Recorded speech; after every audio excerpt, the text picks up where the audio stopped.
Howdy, Immortalium here, and today I'm going to be reviewing Yuri on Ice. Now, I'm sure most of you are already familiar with Yuri on Ice, but for those of you who might not be, it's important to note how impactful the show was when it was first released. It was an absolutely huge hit. It sold huge amounts of DVDs and Blu-rays in Japan. It was highly critically acclaimed, and in fact there were many sports personalities who admired the show so much that they actually ended up using some of its music, so it was an absolutely giant hit. And there's a variety of factors for why the show was so popular. I myself, though, when I heard about this show, was excited about it for a completely different reason, and that was because this series was directed by Sayo Yamamoto. Now, for those of you who might be unfamiliar with Sayo Yamamoto, she is an anime director, and she's known for directing a couple of series prior to Yuri on Ice. Michiko no Hatchin was one, but the more kind of important one, to me at least, is the fact that she directed The Woman Called Fujiko Mine, which was an anime series spin-off of the Lupin III franchise, which I really enjoyed. And so knowing that she ended up directing this series, I was quite excited to watch it. So of course, the question as always is this show any good? And that's what we're going to be discussing today. So let's get started. So what is the story of Yuri on Ice? Yuri on Ice follows a character called Yuri Katsuki, an ice skater who performed pretty poorly in his last competition. And after having a crisis of confidence, he decides to take a break from ice skating and to kind of ponder his future. During this break, he decides to return home to contemplate his life. It's also important to note that he idolizes a Russian ice skater called Viktor Nikiforov. And Viktor Nikiforov is performing an ice skating competition around that time. When Yuri heads over to an ice rink just to kind of hang out, he decides that he's going to do Viktor Nikiforov's routine. But unbeknownst to him, someone's actually recording this routine and they upload it to the internet without his permission. The video becomes a viral hit, and eventually Viktor Nikiforov himself actually ends up seeing this video. And after being quite impressed with it, he decides to head to Japan, where he decides that he's going to become Yuri Katsuki's coach. And that's how the story begins. Now, one of the things that's important in any sports anime is to feel that the stakes are high. And here, it really is driven up by the fact that Yuri Katsuki has very little confidence in his abilities. And a big part of this show is the relationship that builds up between Yuri and Victor, in the sense that Victor is very aware that Yuri Katsuki is very talented, that he lacks self-confidence, and that it's important that Victor help coax that talent out of him while reassuring him. And to be fair, there was a lot of tension when watching this show. I myself am not much of a sports person, so I'm very unfamiliar with how ice skating is done, how it's ranked, etc. But even so, I was able to watch this show and still understand when someone was performing well, when someone was performing badly, and to have an investment in these characters that I ended up caring about.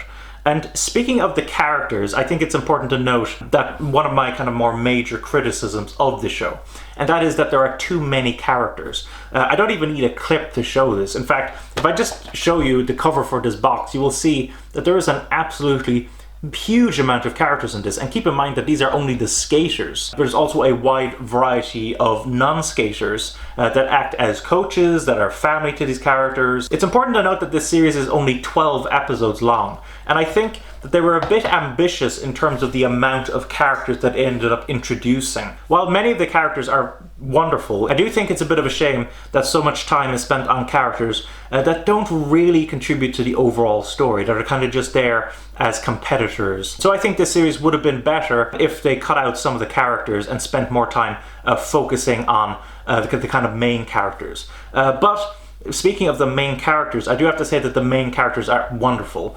Yuri Katsuki as a main character is a character that you feel very invested in, simply because, just like Victor, we recognize that he is incredibly talented, but the fact that he is constantly doubting himself is something that I think that a lot of people can relate to. And because of that, I was quite invested in Yuri Katsuki's journey as he performed in these competitions. Victor, as well, is a very interesting character. He's genuinely really nice to Yuri Katsuki, but at the same time, he knows when he has to push Yuri in order to kind of drag out his talents. But at the same time, we see that Victor, despite being an incredibly talented ice skater, and a character who seems like he has everything that he could possibly want out of ice skating, we end up seeing that he is quite a vulnerable character in many ways. And many would argue that he needs Yuri Kotsky just as much as Yuri Kotsky needs Victor. And then the other major character to talk about is Yuri Plisitsky.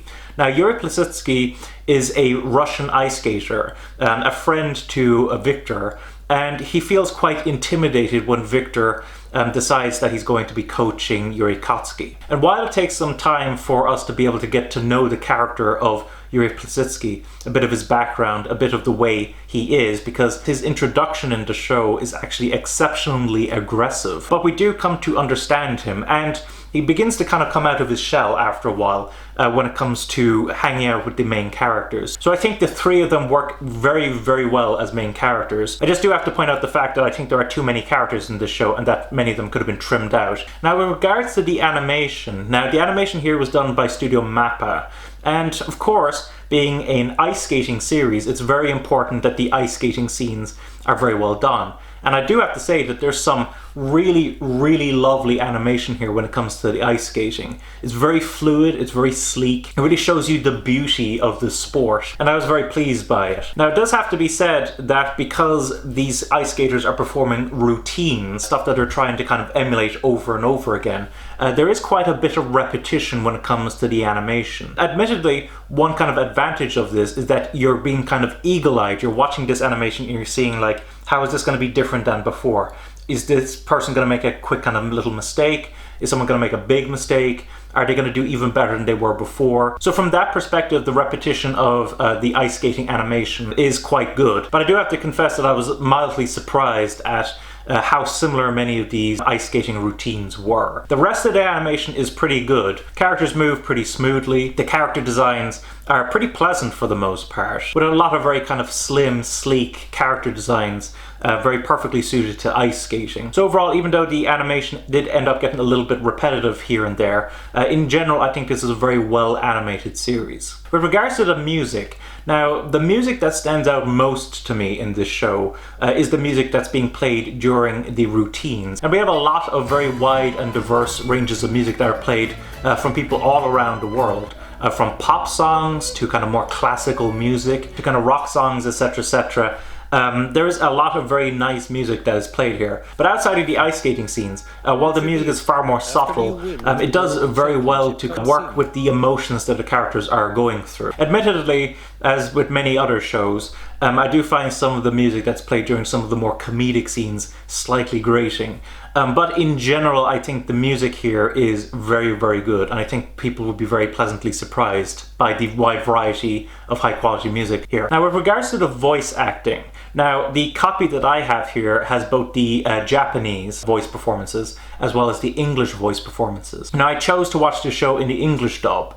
And I have to say that Funimation did a really, really good job here with the voice performances. All of the characters are given just the right sense of subtlety, but kind of also over-the-top performances. It's a very expertly crafted blend. And in addition, one thing that I quite like as well is the wide variety of accents present in this series. Since you have a wide cast of characters coming from countries all over the world, such as Japan, such as Russia, such as Switzerland, such as Italy, etc., etc. These accents aren't exaggerated in any way. They're just there to kind of give the characters a little bit more personality and to recognize where they come from, which I think was a really, really nice touch with the English dub. So I really, really enjoyed that. So I think if you're into English dubs, I think you will be very pleasantly surprised by Yuri on Ice. I think the English dub cast did a fantastic job with this series. Now, with regards to the release, now the copy that I have was actually distributed by Sony over in the UK and Ireland. Now, since then, they have acquired both Funimation and Crunchyroll, and it's actually interesting to note